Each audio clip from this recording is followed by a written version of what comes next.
তুই আমার মজা দিতেছিস, অনেক মজা পাইতেছি। আর একটু বেশি করে দে।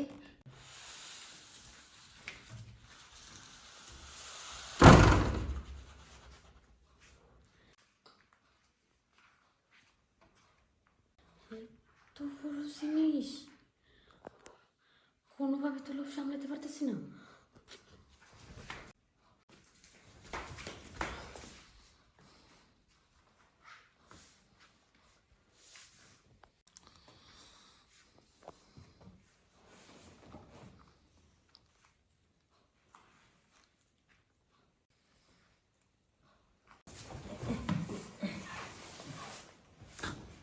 ম্যাডাম, আপনি? ও, আমি তোরা ডাকতে আসছিলাম। আসার পরে কি আর ডাক দিব ভাবতেছিলাম, ঘুমাইছিস তাহলে একটু সুন্দর করে ঘুমা, সে কারণে আর ডাক দিইনি। ও আচ্ছা ম্যাডাম, বলেন কোনো কি কাজ করে দেওয়া লাগবে? কাজ তো করতেই হইব, কারণ কোনো কাজ ছিল না। যে জিনিস দেখাইছস, কাজ তো পাই গেছে। কি করেন ম্যাডাম? কি দেখলেন আবার? কি কাজ বললো? আরে তোর মেশিনটা যে এত সুন্দর আর এত স্ট্রং ভাবে এভাবে দাঁড়িয়েছিল, আমি দরজা খুলে দেখা কোনোভাবে নিজেকে কন্ট্রোল করতে পারতেছি না, লোক সামলাতে পারিনি। দেখ, আমার একটু না করিস না প্লিজ, একটু দে না। ম্যাডাম, আপনি ভুল দেখছেন, ওইটা আসলে ওইরকম কিছু ছিল না ম্যাডাম। আপনি ভুল বুঝতেছেন শুধু শুধু। আমি ভুল বুঝতেছি না, আমি যা নিজের চোখে দেখলাম ওটা কি আর আমি ভুল দেখি? কখনো না। যে জিনিসটা দেখছি, জিনিসটা ধরতে ইচ্ছা করতেছে, নিতে ইচ্ছে করতেছে, কোনোভাবে মন বসতেছে না। হ্যাঁ, এটা ঘুমন্ত অবস্থায় কি না কি দাঁড়িয়েছিল, আমি তো আর ইচ্ছা করে এটা দাঁড় করিনি ম্যাডাম।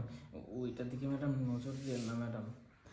ইচ্ছা করে দাঁড় করাস না দেখি তো ভালো লাগছে, কারণ ঘুমন্ত অবস্থায় দাঁড়ায় থাকে। আর ইচ্ছা করে দাঁড়ালে তো এটা শুইব না, সবসময় শুধু দাঁড়িয়েই থাকবো। আর তোর শরীরটা তো ঘুমালেও দাঁড়ায় না, ইচ্ছা করলেও দাঁড়ায় না। এত সুন্দর জিনিস যদি সবসময় দাঁড়ায় থাকে, এটা কি না নিয়ে পারা যায় বল? ম্যাডাম, তাই বলে এইভাবে কাজের ছেলেটা নেবেন? আপনার প্রেস্টিজে লাগবে না? আরে বোকা, কিসের কিসের কথা বলোস? সম্মানে কখনোই লাগবে না, কারণ এখানে তো লেখা নাই যে এটা কাজের ছেলের। আর এটার তো চোখ নাই, নাক নাই, দেখতে পারবে না, শুধু ভিতরে যাইতেছে সেটা অনুভব করতে পারবে। হ্যাঁ, তা অবশ্য ঠিক বলেছেন, কিন্তু তারপরও ম্যাডাম বিষয়টা কেমন দেখা যায় না? আর বাদ দে না, আর কেমন দেখা যায়? কিরে, খালি তোমার মতো শুয়ে থাকবি নাকি? নিচ থেকে একটু লাড়াটা দিস।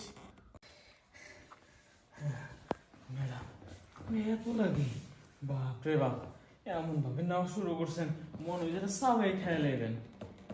অনেকদিনের অনাহারে আসলাম তো, সেই কারণে একটু বেশি লাগছে। আর এরপর থেকে তুই যদি আমার প্রতিদিন দেশ, এত লাগবো না। আর শোন, তোর প্রথম প্রথম বেশি খাওয়াইছি না, তোর ওইটার রুচি বেড়ে যাবে। তারপরে তুমি সবসময় বেশি বেশি খাইতে যাবি, কমে মন ভরবো না। যাক, তাইলে তো ভালো হয়েছে, আমারও রুচি বাজলো এটাতে। ও, আর যে প্রতিদিন মনে হয় টয়লেটে যে 2 টাকা করে একটা শ্যাম্পু নষ্ট করো, এখন থেকে আর শ্যাম্পু নষ্ট করা লাগবো না। শ্যাম্পুর টাকাটা তোর সঞ্চয় হইব। আর কিচ্ছু লাগবে না। ঠিক আছে, তুই নিশ্চিত থাক, তোর বেতন বেড়ে গেছে।